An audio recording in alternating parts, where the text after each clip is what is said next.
Welcome back to my channel. My name is Alexis and today I'm going to be sharing some of the books I'm hoping to get to during the month of February. If you don't already know, in the US, February is considered Black/African American History Month. I do intend to read more diversely than usual. You should be doing so year round, but this is just me giving myself the incentive to do so more. And I am hoping to try some new authors as well as revisit some authors I've already read before and just diving further into their backlists. But with that being said, let's get into it. Also, I would like to mention that before this video, I did create another video talking about the various Heritage Month celebrations that I'm hoping to participate in for 2023. So feel free to check that out as well. Here I have Winds of the Storm by Beverly Jenkins. This is the second book in the Levesque family series. This will follow Archer and Zariah. Essentially, Archer was injured during the height of the Civil War and he was saved by someone known as the Butterfly. That would be Zariah. And he is trying to find her so he can have her in more ways than one around Reconstruction. She thought her days of intrigue were far behind her, but Zariah is eventually asked to go on one more mission, and during that said mission, she ends up running into Archer again, and this is following their love story. I've read quite a bit of Beverly Jenkins' backlist, and I am hoping to eventually complete them all because although I finished a lot, I still have many more to get to. So far, I've only been trying her historicals. She does have contemporary romances as well, some romantic suspense I'm hoping to eventually get to. But this one is the next one I have my eyes on. So, another historical romance I have is by Alyssa Cole, and that is An Extraordinary Union. I did, in fact, start this a while ago. I got to about chapter 4. I believe it was already in 2021 I last picked this up, and I just wasn't really getting into it at that time. But I am hoping to try again and see how it goes. Maybe it was just the mood I was in at the time. But essentially, this follows Elle Burns, who is a former slave with a passion for justice, and she decides to become a spy for the Union soldiers. She goes undercover as a slave for a household in the South, and she ends up falling in love with Malcolm McCall, who is a detective for the Pinkerton Secret Service, and they are in Virginia together. So this is a forbidden love story. It is an interracial love story, and as I mentioned before, it does take place around the time of Civil War. This is the only book I've attempted by Alyssa Cole, and like I said, I did not finish it around the time that I first tried it. So we'll see if this works out, but this is just something I'm keeping my eye on. For a contemporary romance, I have Behind the Bars by Brittany C. Cherry. This is an interracial love story, and this is supposed to be between Jasmine Green and her love interest is Elliot. Okay, so they did in fact know each other in high school. He was the musician, she was the popular queen bee, I guess. And this is supposed to be their love story years later. But yeah, I have read one book by Brittany C. Cherry, now publishing under just Brittany Cherry. And this is one that has been on my TBR. It's supposed to be the first in the Music Street series, but I haven't even seen or heard of upcoming books in this series. I don't know if that's just on a long hiatus or if the author's not pursuing this series anymore, as she has other books that she's been tending to. But yeah, this one hoping to get to sometime this month. I have some YA books as well physically, and this one is Black Enough. It is a collaboration of various authors, and let's see. Okay, yes. So this book essentially is a bunch of Black authors talking about their various experiences, coming of age stories, can be about wealth or poor life, mixed race, immigrants, and more. Countless of ways of people and their Black lives and how they thrive and struggle in their own ways. But yes, this is a stunning edition. It does have lovely illustrations on it. Yes, so I'm hoping to get to this finally because, again, this has been just sitting on my shelves and I haven't been in the mood to pick up YA, but I'm hoping this will be a chance to get back into it.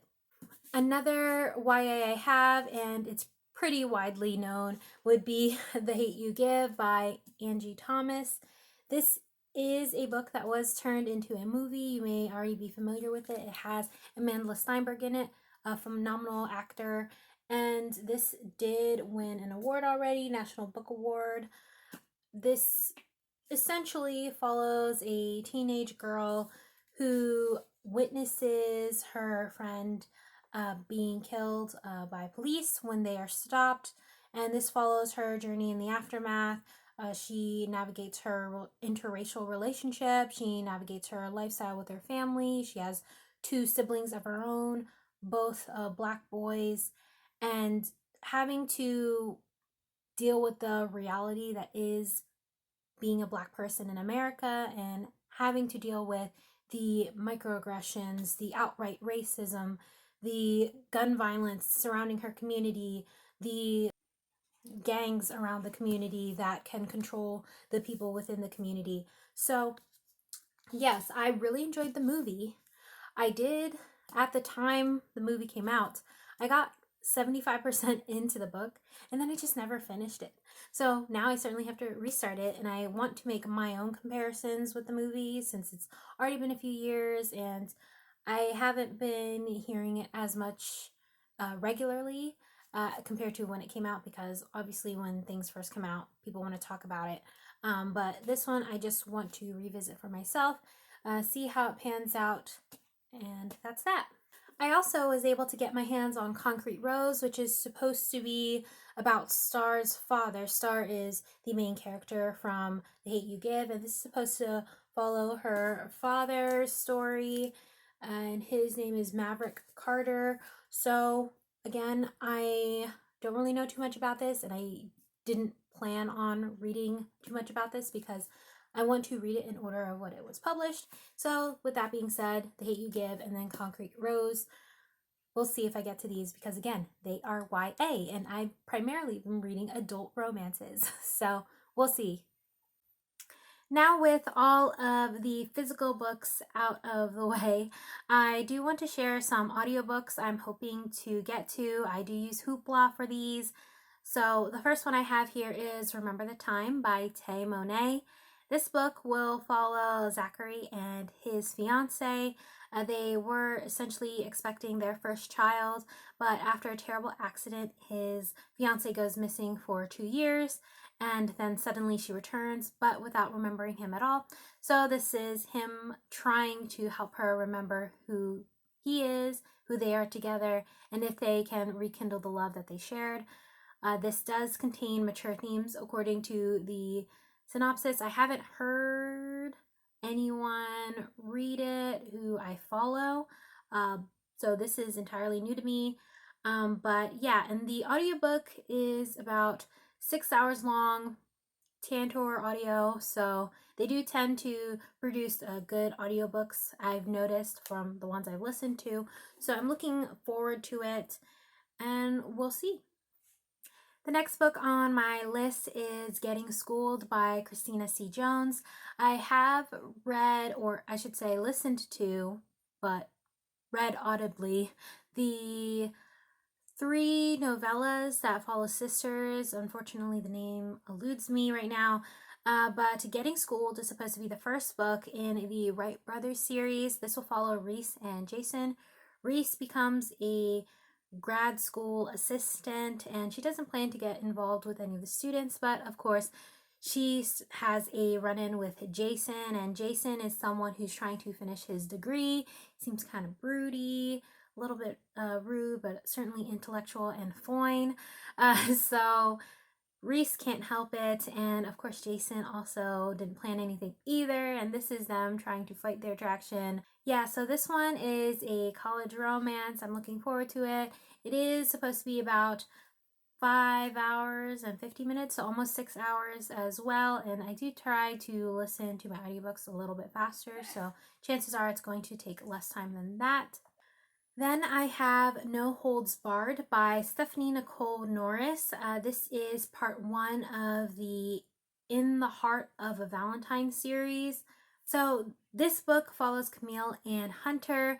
Camille's fiance actually called off the wedding twice, so she decided to up and move to Chicago so she can have a fresh start away from her family and her friends, and of course her fiance, who was just not ready for commitment, of course.